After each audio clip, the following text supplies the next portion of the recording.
It's me, Ashley Keller Williams, Real Estate. We're continuing our journey through Backdoor Revolution. Okay, so I have to be honest with you. Like, this chapter was okay. All right, I mean, he basically goes through and talks about some of the cities in North America and in the US that have done a lot of ADU development, up to the time when he published the book. Right, and he kind of talks about, like, what their growing pains were, what things happened, right? I mean, it's okay. Like, here's what I'll say. I just want to know, for me personally, like, what are the next steps for me to make this happen, right? If I like ADUs, what do I do to make it happen? So here's what I would recommend you do. If you're in the Everett area or you're in Snohomish County, I'll leave links down in the description. Go to the website and figure out what the next steps are for you to make this happen, right? Because he's basically talking about, okay, these are the specific rules and all that stuff. So I'll talk about some things that jumped out to me, all right? And then we'll move on. Okay, so hopefully it's a quick one. All right, so basically he goes on to say that in 2017 there were only 2 North American cities with a lot of ADUs, all right? And the 2 cities were Portland, Oregon, and British Columbia, Canada. No, Vancouver. Vancouver, British Columbia in Canada, okay? So there were a couple of other places that he's gonna mention here in the book that had some programs as well. One of them was Austin, Texas, and the other one was Santa Cruz, California. But really, he says that Portland, Oregon is like the leader in ADU development in the United States. So they had like just under 2,000 permitted ADUs back in 2017. That's a lot. I mean, I think here in the city of Everett, we've only handful of permitted ADUs, like I think, sub 50. All right, so he talks a lot about like, what the political climate was like and the supporters and all that stuff. He talks about what kind of led to the ADU need in Portland. And one of them is a similar issue that we're struggling with here, which is like, we have just not enough housing. So they had a housing emergency. It sounds like that was declared back in 2015, and that probably still continues, right? Because, they're probably not building ADUs or having new builds at the speed in which they're getting people moving there because of the growth in that area. What was something else? I guess apparently there at the beginning, Portland had an owner occupancy requirement. It seemed to me that, we had that in Everett and that went away. And, it seems to be, not a big deal, but we'll see. We'll see how it plays out. He moves on to talk about British Columbia, Vancouver, British Columbia. They call them laneway houses.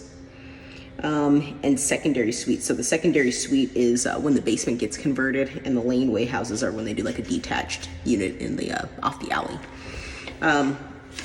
So they had quite a few. They had just over 2,500 laneways, so detached ADUs, and 4,000 secondaries. Man, that's a lot. I don't think we're anywhere near that, but it's a bigger city. Okay, so he talked about the history of it and how laneway houses were actually built as early as 1890 in Vancouver. And I think we have something similar here. Like, there's these lots that are kind of speckled around in Everett that have a secondary house. People mistakenly call them ADUs because ADUs didn't exist in Everett when they were built, but they were built in like the early 1900s. He talks about the economics. I'm going to kind of go through this chapter quickly because I think if you're really interested in the history, then, you'll just come to the book, you'll read it, and you'll just kind of move on. He hits on Austin, Texas. They had, listen to this contrast. By January of 2017, they only had 800 detached ADUs permitted, right? So easily Portland had, twice as many. Just over twice as many, and then, obviously, Vancouver had about 3 times as many. Austin does not have an owner occupancy requirement, and he went and he interviewed one of the people, one of the officials there in Austin about it, and it sounds like they'd never really heard any complaints regarding non-owner occupied and occupied properties. So that's not really much of a surprise. You know, he talks a little bit about like who allows like short-term rentals. So it seems like there's some variance there. Santa Cruz, let's see how many they had. They had 400 ADUs. All right, so much less. So, I mean, you know, we'll kind of see how it develops in the city of Everett, right? I mean, you know, I think it's when I was reading that chapter, I was thinking about how, like, you know, different cities have different strategies for how they're going to deal with the housing shortage, right? Like, you know, a city like New York is probably, you know, in the city, it's not going to do a bunch of ADUs, right? Like they have like all these high-rise condos and stuff, right? You know, it's like, you know, that could be an approach here, but it seems like, you know, many people don't really want that, and that ADUs are a little bit better, right? People have a little bit of land. You know, we have, you know, by comparison, we do have the available land to do a detached ADU, you know, here and around, and it may be in the future we won't. So, I mean, I think it's something interesting to think about. I mean, obviously, if you're coming to this and you're not in the city, let's say you're in a different city and you're reading this, you know, you might read this and just sort of think about, you know, if you're involved, you know, how you can use this book to help move something forward or whatever. But, you know, as I've said in previous videos, in Everett, they're legal. You can go get them permitted, you know, work with the city, figure out what's allowed. Snohomish County, they're allowed, you know, so you should be able to build one if you want to build one. You know, you work with the city, figure out what the requirements are, build your ADU, boom. Okay, so that is that chapter. The next chapter says pathway for planners and advocates for more permitted development. I mean,